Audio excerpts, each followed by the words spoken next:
All right, this is our fifth and final video on Emerson's compensation. This one is called Making the World's Grandeur My Own. This passage is just a monster of power and possibility. Emerson again raises an objection to his own idea here, which is like, wow, some people have so much and some people have so little.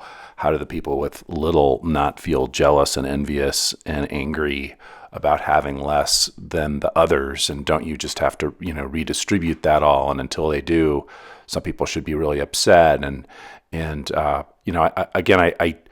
don't think Emerson's essay is trying to get people to be socially apathetic about inequalities or whatever. I think he's giving the best advice I've ever read about how do you deal with that situation, granted that situation is there. And of course, we have boys who are extraordinarily jealous of each other's achievements. And we know what that's like to be jealous of other people's achievements, but we also know what it's like to have, through friendship and concern and care and empathy and compassion, become so fond of another person that we own their life outcome, so that when things go well for them, we're thrilled about it, right? So, Emerson's saying here, right, the heart and soul of all men being one, this bitterness of his and mine ceases. His is mine. I am my brother, and my brother is me.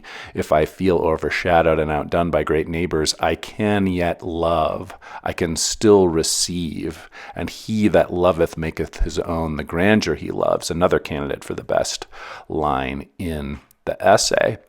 And of course, Emerson's in metaphysical mode here, unfortunately, in my opinion, right? So this idea that there's this soul and it's this metaphysical principle and we're all united. Well, good luck explaining that, right? Good luck ever hashing that out. Though in some, cosmic sense, right, we all come from the Big Bang or whatever. I think it's much more accurate, right, to say we can be one, right? We can be one. You have to learn empathy and compassion, but those are available to us. And through our concern for other people and through empathy and compassion, we can feel with and own the success and failure and life outcomes and feelings of other people. We can't fully own them, but we can approximate them.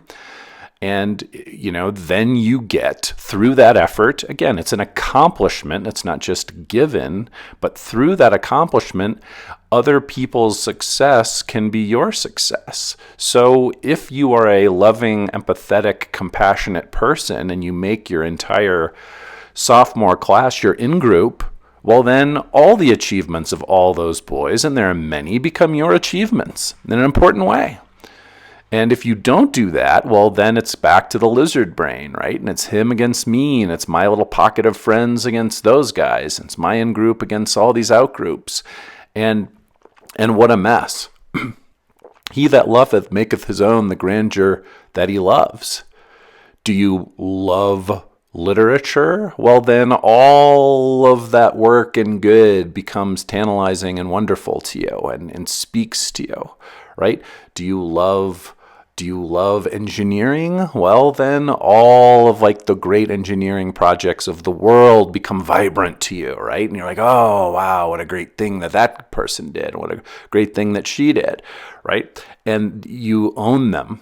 This is available to us, right? You could be jealous about other people's achievements, but there's things we can do to actually expand ourselves so that their achievements are our achievements.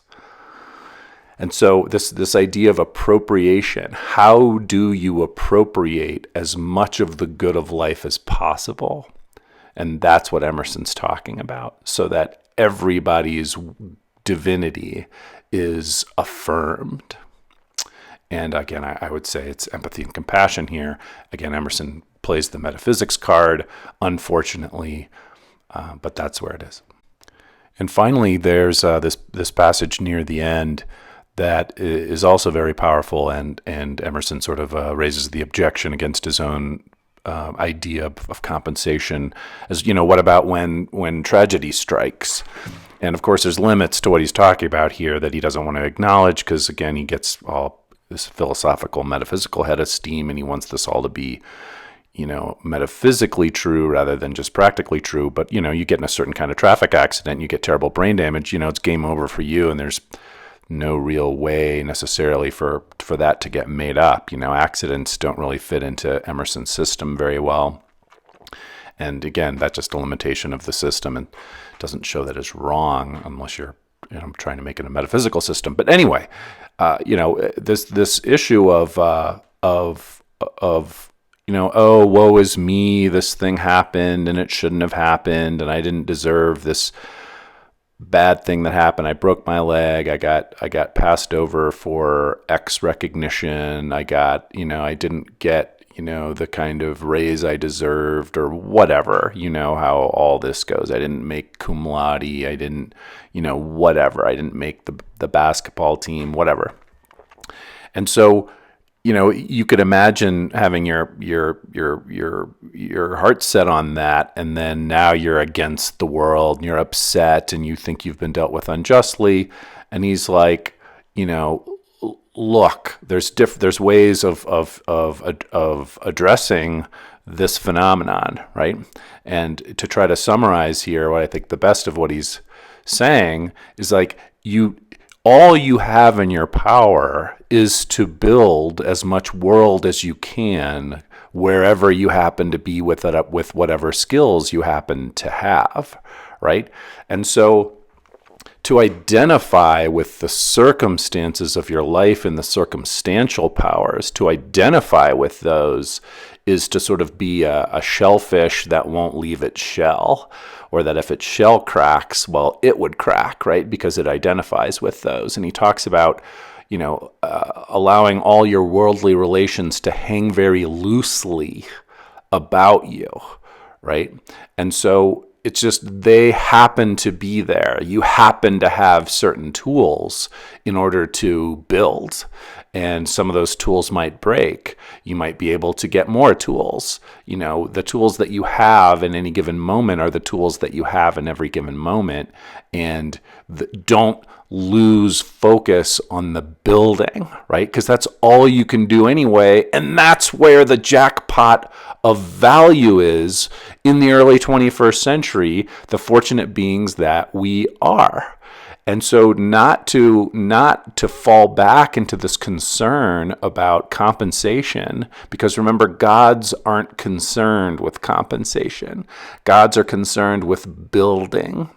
And so that's always the question. What can you build? So you don't want to identify yourself with your tools, because you're just always going to want to be building with whatever tools you have available. And you're always on the hunt for more. So anyway, I hope this is helpful. Feedback always appreciated. And let's go from here. So takeaways. You should be able to explain in your own words what Emerson means by "he that loveth maketh his own the grandeur that he loves." You should be able to explain in your own words how one goes about making "I am my brother and my brother is me" true for oneself. And you should be able to explain what Emerson means when he says that in some happier mind, revolutions of self are incessant.